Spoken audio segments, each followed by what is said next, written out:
Oklahoma, you won the toss. Defense. How much defense? Which way?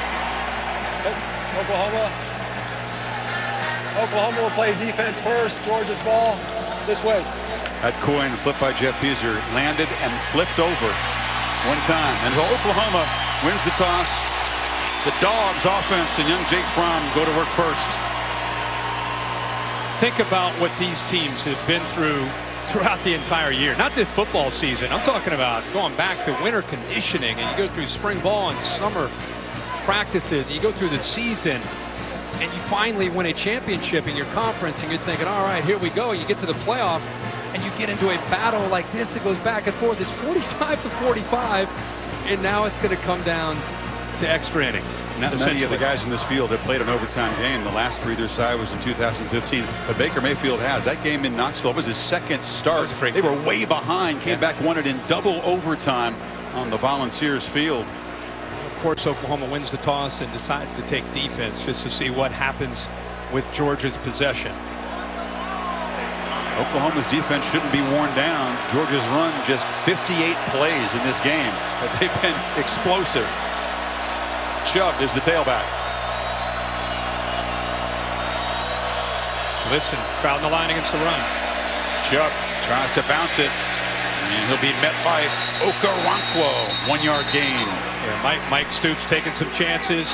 Gets 8 guys up close. Brings the corner. Gets his safety up there, Stephen Parker. Trying to take away all the gaps. Not give Nick Chubb anywhere to be able to cut back and make a big play. They want to try to get Jake Fromm into those third and obvious passing situation here. Chubb out. Now Sonny Michel in. Fromm making those adjustments. Has plenty of time on the clock. Handoff. And Michel picks his way, but it's going to be a 3rd and 6 for the Dogs. That's what they wanted. Good job at the point of attack by that defensive front. Now it comes down to a big 3rd down. Fromm, his favorite target again is his buddy Javon Wims, who will be off to his left at the top of the screen. Covered by a true freshman. True freshman Norwood against him has been giving him a cushion. He's got a height advantage on him too. Big cushion, you're right. From the pocket, delivered, incomplete. It was off the hands of Isaac Nauta, the tight end who has not been targeted all afternoon. And here comes a field goal attempt. Boy, into the teeth of the defense, not to the outside, but into the middle of this defense. Ball's thrown just behind Nauta, and it goes off of his hands. Here comes. Boy, they split those linebackers perfectly, just unable to hold on to the ball. Blankenship, who booted a 55-yarder just before halftime, missed from 48. This from 38 in the lead.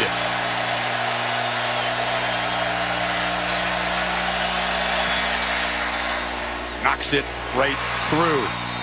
But Mayfield can win the game and send the Sooners to Atlanta and the championship game now with a touchdown. And you can see the frustration on the faces of Chubb and Michel.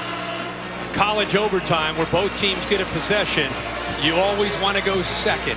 Now, if you're Oklahoma, you know that they kicked a field goal. You know at the very least, you need a field goal to send it to the second overtime, but you're holding out hope to be able to be aggressive, get a touchdown in this game, head to Atlanta, and try to get to the national championship game. Dogs did their job stopping the Sooners' potential game-winning drive at the end of regulation.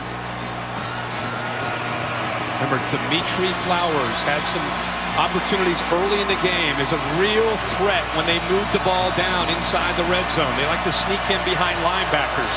He's to the far right of the formation, close to you. 3 receivers bunched to that side. Anderson is the back. Anderson's got it, cuts back, and is knocked down after a 4-yard gain by John Atkins.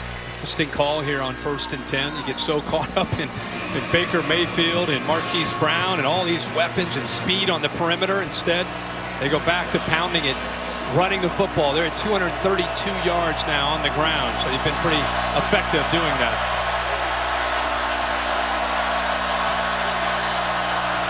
motion. They pop it to him. Marquise Brown trying to get the edge, is strung out and dropped a couple yards short of the first down by Reed. Yeah, Reed trying to set that edge. Boy, it's one thing to work with the scout team. It's another thing when Brown's in person trying to get around the corner. Reed, who's one of the fastest players on this defense, just gets enough to be able to push him out of bounds and not allow him to get to that first down.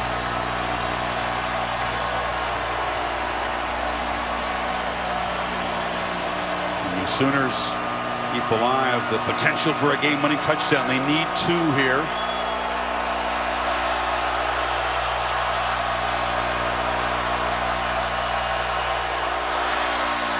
Handoff. Smallwood. End around, doesn't get there. Roquan Smith rose up, and the Butkus Award winner made a huge play. We haven't seen Smallwood all night.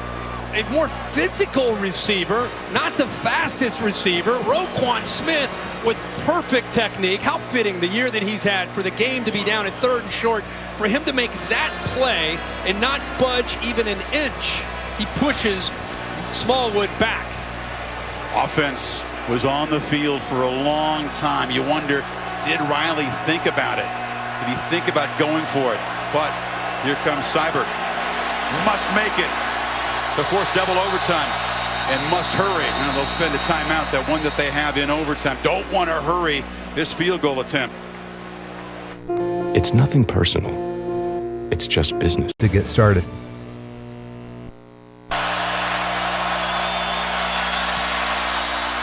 Knocks it coolly through into the net. So a field goal for each offense in the first overtime. We had to double OT. Sooners up first.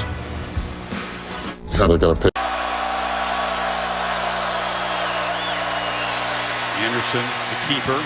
You make a good point. Is the strategy different in the top of an overtime inning, if you will, knowing how good Georgia is on the other side? Yeah, I think it is.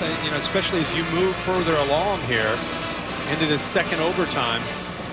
Lincoln Riley, you know his personality. A lot like Bob Stoops. Bob Stoops always had a reputation of being a little bit of a gambler, take a few chances, be aggressive. I think Lincoln Riley is has that same approach. With that 5-yard carry, Anderson over 200 in this game. Brown in motion, they fake it to him. Mayfield under pressure, has to scramble, flips it downfield, incomplete. Again, he was targeting Andrews, well covered, and Trent Thompson pressured him. Yeah, Thompson with a really good job of getting in there and forcing him out of the pocket. Oklahoma actually got away with a couple holds that time on the right side of the offensive line. No call, so they catch a break here and avoid the penalty. After a good start to this game on 3rd down, the Sooners have struggled lately. They are just 7 of 17.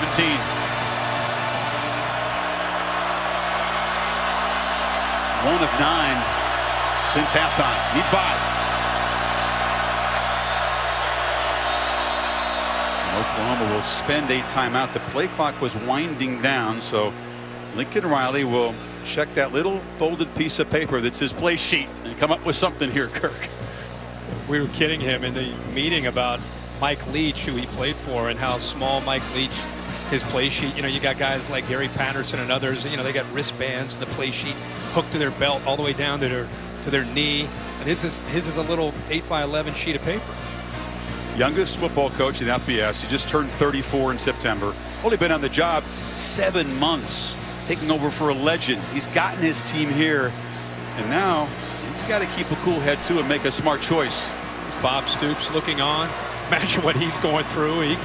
He can't be involved in any way as far as coaching or offering tips. You can only imagine what his emotions are like watching his team, his former team. All right, now if I'm Baker Mayfield, I'm trying to find a matchup. Where's an advantage where I can win one-on-one? Andrews in the slot to the right. Dogs jump off. It's a free play for Mayfield, who flings it to the end zone. Intercepted. The pass is picked off by DeAndre Baker, but the Dogs jumped offside. And Mayfield, I think, knew he had a free play. He sure did, Chris. Offsides. Defense number 13. 5-yard penalty. First down. Not just a penalty that wipes off an interception, but it gives Oklahoma a first down. Yep. critical play. Oklahoma, and I think Baker, I think he saw that out of the corner of his eye that Ledbetter had jumped up at the top. 13, he moves right there. Good job by Wren of snapping the ball while he was already off sides, and now Baker's going to take a chance. And then, like you said, Chris, 3rd and 5, and with that pass interference, they get the first down. Once again, they bring in Kyler Murray. This is a wrinkle, the backup quarterback, the true speedster, the former Texas A&M Aggie. He's to the right of Mayfield. First down. Flowers split to the left, the H-back. Cadet in motion, option. Murray, the quarterback, takes the pitch from the starting quarterback, but the Dogs were ready. Bellamy drove him out right at the line of scrimmage. Yeah, they told us he's one of the fastest players on the entire roster. You know, he'll be their quarterback more than likely next year, the transfer from Texas A&M. Clemson and Alabama already underway in New Orleans. That game on ESPN2 at the moment. To shift here after this Rose Bowl's done. Top of the second overtime, 2nd and 10. Ken, here is the matchup that you would expect them to try to go to down here. Andrews at 6'5", 254 is tough to match up with down in the red zone. Flip it short. Anderson hit behind the line as Roquan Smith makes another huge play. Well, he had him the entire way out of the backfield. Had him man-to-man, wasn't surprised at all. Baker Mayfield flips it out there, and Rodney Anderson never had a chance against Roquan Smith. Talked about Smith's frustration early. He wasn't an impact player in the first half of this game. He has upped his game after halftime, especially down the stretch. Now the Sooners need 12.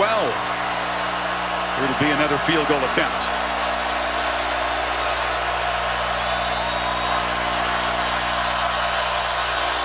Mayfield has time, flips it short.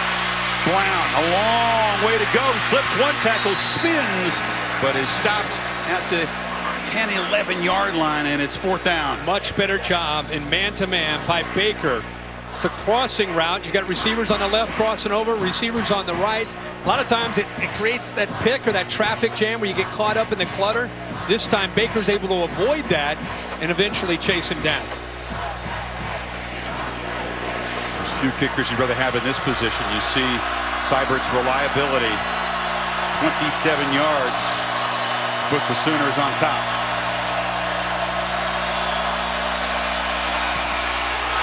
Deflected, blocked. The Dogs do it again.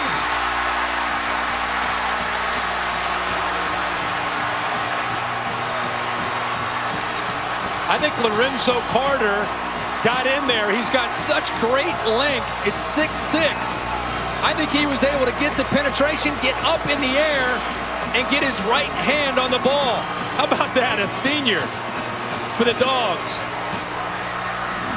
See if it's number 7 from the right side of the offense. Watch him get up in the air right there. Full extension. Yes, he gets his hand on that to prevent it from going through. They left him a gap. Carter took advantage. We mentioned how good Georgia's been at this situation. 3rd time this year they block a field goal in close, and now a field goal wins it for Georgia. Any points win it, and the Dogs would head back to Atlanta for a shot at the championship. From the 25. Make a big play, you're awarded those spiked shoulder pads, and now it's Swift and invading the backfield for the Sooners there. That's a nice play. Emmanuel Beal, the linebacker, dropped him for a loss.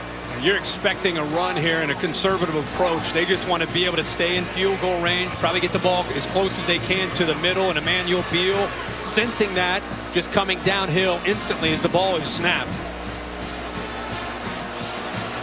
Even after it was deflected, it fell short Just in the got end enough zone. of it. All right, they're going to flip Fromm out. Direct snap here to Michelle. Chubb scored a touchdown earlier on a direct snap. Now it's Michelle's turn, running all the way. Gets to the edge. Sonny Michel will send the Dogs home to the championship game.